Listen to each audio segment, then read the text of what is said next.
नेताओं ने जिन्होंने जातीय जनगणना कराने की घोषणा की, 500 करोड़ रुपया बिहार सरकार का खर्च करके जातीय जनगणना कराया, उनके नियत कभी भी किसी जाति की मदद करने की नहीं थी।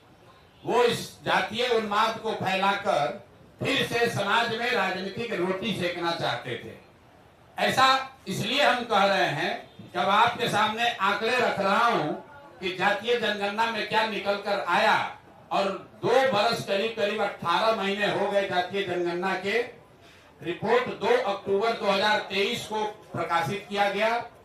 7 नवंबर 2023 को विधानसभा के पटल पर यह रिपोर्ट रखी गई और 22 नवंबर 2023 को नीतीश कुमार ने तब तेजस्वी यादव के साथ जो सरकार चला रहे थे, मिलकर जातीय जनगणना के आधार पर 5 बड़ी घोषणाएं की। अब उनकी हकीकत आप देख लीजिए। जातीय जनगणना में सरकार ने ये माना कि 34% से ज्यादा लोग बिहार के गरीबी रेखा से नीचे आज भी रह रहे हैं। लेकिन ये महत्वपूर्ण आंकड़ा नहीं है। महत्वपूर्ण आंकड़ा ये है कि 30-35 साल से सामाजिक न्याय की राजनीति करने का दावा करने वाले लोग, इनके शासन के बाद भी जब जातीय जनगणना का रिपोर्ट आया, उसमें बताया गया कि 5% से कम, मैं फिर से रिपीट कर दे रहा हूं कि 5% से कम दलित और अति पिछड़ा समाज के 5% से कम लोग ही 12वीं क्लास पास करते हैं बिहार में। जिन लोगों ने रिपोर्ट बनवाया उन्होंने पढ़ा भी नहीं। सिर्फ 5% से भी कम दलित और अति पिछड़ा समाज के लोग 12वीं क्लास पढ़ते हैं।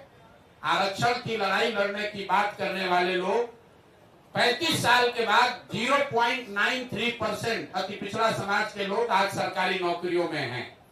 2 बरस पर इस पर कोई चर्चा नहीं हुई।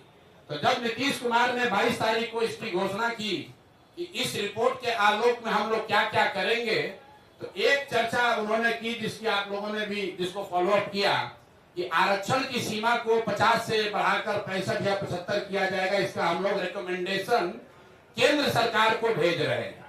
तो मैं अब पहला मांग ये कर रहा हूं नीतीश कुमार से कि भैया, केंद्र में भी तुम्हारी सरकार है और राज्य में भी तुम्हारी सरकार है और सामाजिक न्याय के आप पुरोधा भी हैं।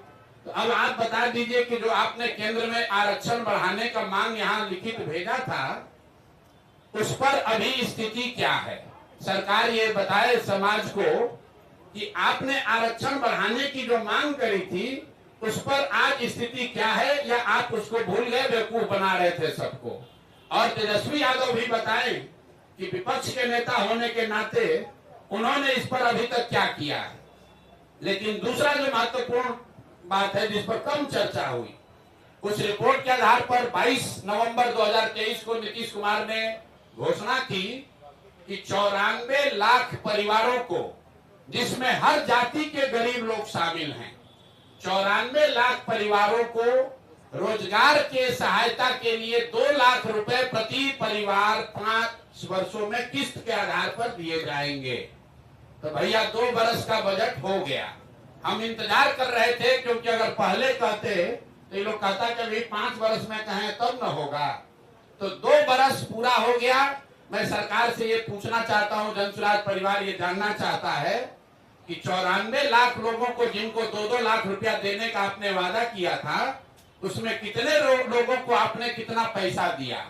और अगर नहीं दिया तो मान लीजिए कि जैसे आपके मोदी जी, आपके जो आजकल जिनके आप लाडले मुख्यमंत्री हैं, मोदी जी ने जैसे 15 लाख रुपया सबको देंगे का जुमला फेंका था, आप भी ये मानिए कि आपने भी ये बिहार के लोगों को जुमला दिया था कि 94 लाख परिवारों को, और इसमें सिर्फ किसी जाति विशेष के लोग नहीं हैं, विधानसभा के पटल पर। और आपको मैं कह रहा हूं, 22 नवंबर का नीतीश कुमार का ट्वीट देख लीजिए, उनके ऑफिशियल हैंडल से ये ट्वीट किया गया है कि 94 लाख गरीब परिवारों को 2 लाख रुपया की राशि दी जाएगी। अभी तक एक परिवार को 1 रुपया भी नहीं दिया गया है।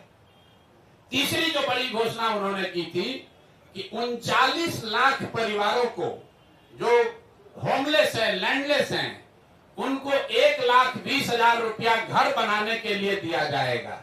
तो मैं तीसरी मांग ये कर रहा हूं कि जातीय जनगणना के नाम पर समाज को लड़ाने की जो योजना आपने बनाई थी, वो तो कामयाब हुई नहीं। ये बता दो कि 39 लाख लोगों में से कितने लोगों को 1,20,000 रुपए की राशि दी गई है। तो जातीय जनगणना को लेकर मेरे 3 सवाल जन स्वराज के हैं।